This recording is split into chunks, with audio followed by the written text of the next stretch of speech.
Praise the Lord, everyone. This is Evangelist Walesa Norris, and I am coming to you guys today with my message of today. And my message of today is sometimes suffering is a part of our spiritual awakening, right? And God's process in our life. None of us like to suffer from anything, right? But we all have something in common with suffering, whether that's suffering loss of people, right? Whether that's suffering abuse physically, mentally, whether that's suffering from health issues, right? It's a lot of things we all have in common, and we still see this to this day, right? A lot of suffering is going on throughout the whole earth, but sometimes God allows that to come into our life so we can have a spiritual awakening, right? So we can seek Him out, because nothing changes a person like pain, right? Once you constantly keep getting the same results from different people, from different situations, from different relationships or different things you're trying to do, right? And it's all bad, right? It don't make you feel good, right? You are always under stress and stressing out or anxiety, right? That is an indication that God wants you to seek Him out so He can turn your mourning, your sadness into joy, right? We would never seek out God if everything was going good for us, right? Or if we hadn't went through certain experiences with certain people or certain things, right? So you have to change your perception, especially when you're coming into spirituality. Now, I don't know if everybody heard or read the story of Buddha, right? Buddha, similar to Moses, right, started off the same way. He was raised in a wealthy family, right? He had everything he wanted, but he seen people that was living less than him, and it made him sad, right, that he couldn't help them or they were suffering when he know he can eat every day. He get his shots, right? He know that people love him and he had a roof over his head, but he seen had a glimpse of the outside world and people weren't living like him, right? And it made him question, why is these people not living like us, right? Because he was so catered to and born with a silver spoon in his mouth. He never knew that the world outside of the palace he lived in, right, had a whole different total lifestyle, right? Not everyone was wealthy. Not everyone had people around them that cared for them or wanted to see them become someone or be better, right? So Buddha left his comfort zone of royalty, right, and a good house just to find out why was people suffering, right?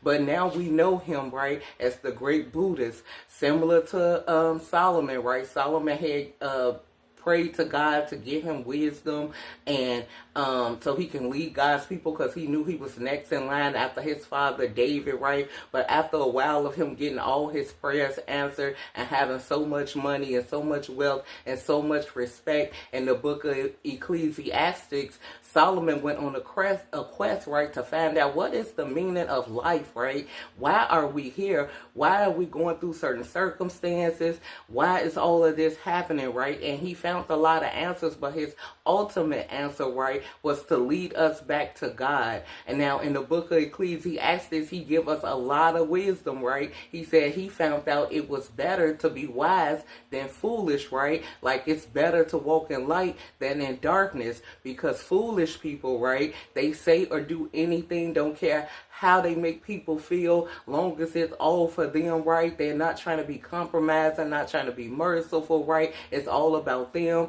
They don't care how other people feel, or they don't even try to give people mercy or grace, right? And they come up with some of the craziest plans and not thinking of the consequences, right? And then it always turned out wrong for him. But he said, I went and did foolish things with foolish people, right? And I found out, right, it was better to be wise, and even wisdom hit me when I was with these foolish people. Like, I know you ain't thinking like that. I know you don't think that will work, right? Do you know what God is going to do? How do you think this is going to turn out, right? So he came to the conclusion, it's better to walk with the wise than with the foolish, right? Because the foolish don't have no thought of the future. They don't think about consequences. And we see this to this day and age, right? We see people who are on trial for murders, and they done murdered and kill people. Then when they finally get caught, right, and they're facing a death penalty, all of a sudden they don't want to die, right? But they didn't have no problem with making sure somebody else died. dad. That's the same wisdom we get in Proverbs 1, right? Where God was telling us that if you see a person and you're with people, right, they're saying, let's go plot and plan on this harmless soul who has done nothing to us, right? We just don't like him, right? We can get all type of goods. We can do this to him, right? Nothing is going to happen. They ain't got nobody, right? God said, my child, right? Don't go along with them.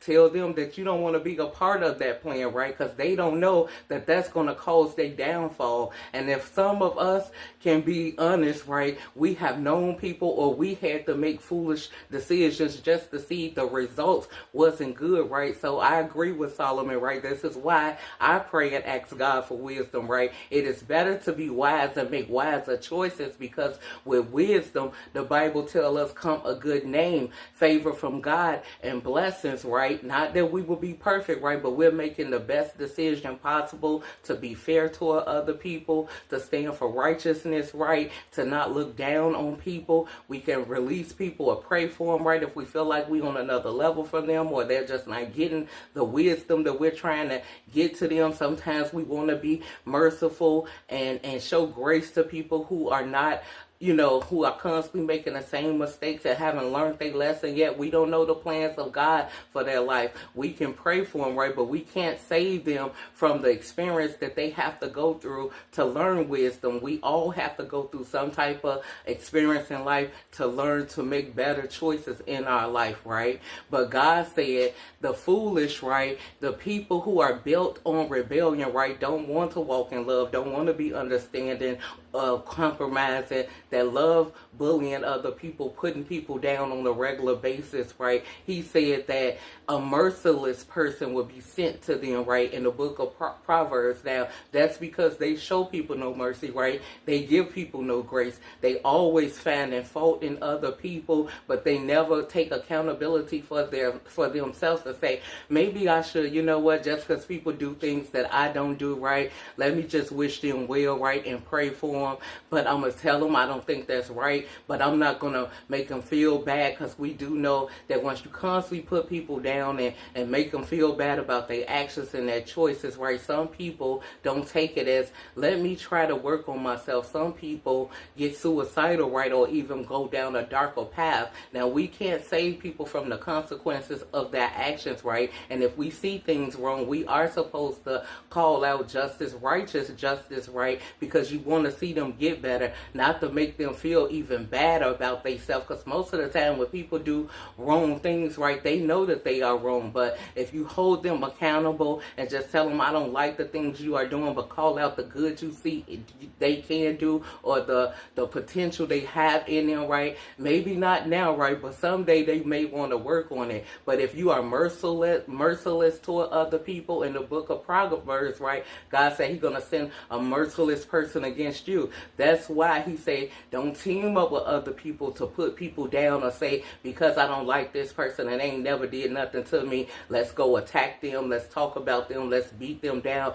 we'll have a good laugh, or we can get all these different things. You don't know that's going to turn out for your bad, right, and they're good. So sometimes good people have to suffer from attacks and bullies and all of these different things, because in the Bible, right, God says in First Peter, right, that once you have suffered a little while, right, the God of all grace and all mercy, right, he will once again establish you, strengthen you, and honor you, right? So if you keep a good heart, even though you don't know why you're going through certain things, why certain people are going against you, right, why people are attacking you, or you're losing different things, losing different people, right, but you're keeping your faith, even if it's a mustard seed of faith, right? God said after you have suffered a little while, right, because once you're suffering, you're looking for God, right? You're praying, but you're trying to get yourself out of those tough situations, and you're trying to do the right thing, right?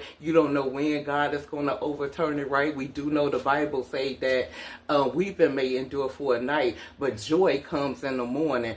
When God comes to judge the earth, right, or come see what's going on in your situation, you want to be found the right one, right? I'm not perfect, but I have a good heart and right intentions, and I'm trying to do the things the right way, right? I don't know why people don't like me, or I don't know why I'm losing certain things, right, God? But you know, I tried my best. God said once He see that, right, He will once again establish you, give you strength, right, give you a testimony. We do know also in the book of Psalms, right, I think it's Psalm 71, this person was going through a lot of different things, right, and he didn't understand. First, God had blessed him with so much, similar to Job, right? But then he started asking Job, I think it's Psalm 76. He started asking God, will you not show mercy? Have you forgot to show mercy? Why don't you go out with us anymore, right? But in Psalm 77, right, the next Psalm, right, he said, then I had to think, let me remember all the good things God did in my past. Just because I'm going through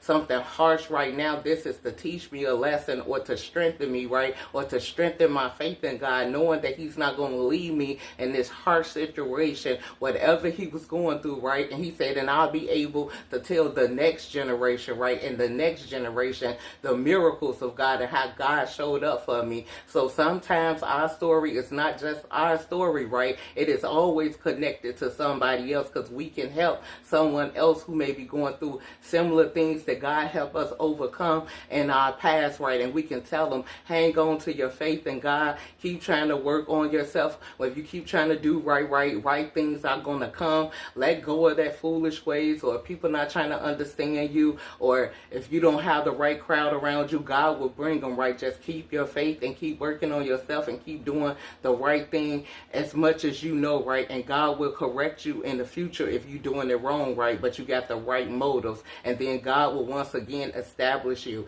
give you a testimony, right, that you can share not only to others around you, but your kids and their children's children. So if you are out there going through a tough time, right, and you feel like I am suffering, just look at all the greats before our generation, right? And God is the same yesterday, today, and forever. God will lift you up out of that pit. You just keep your faith in God and keep doing what you can, and God will do the rest to get yourself out of those tough and hard situations and wrong relationships. That is my message for today. God bless.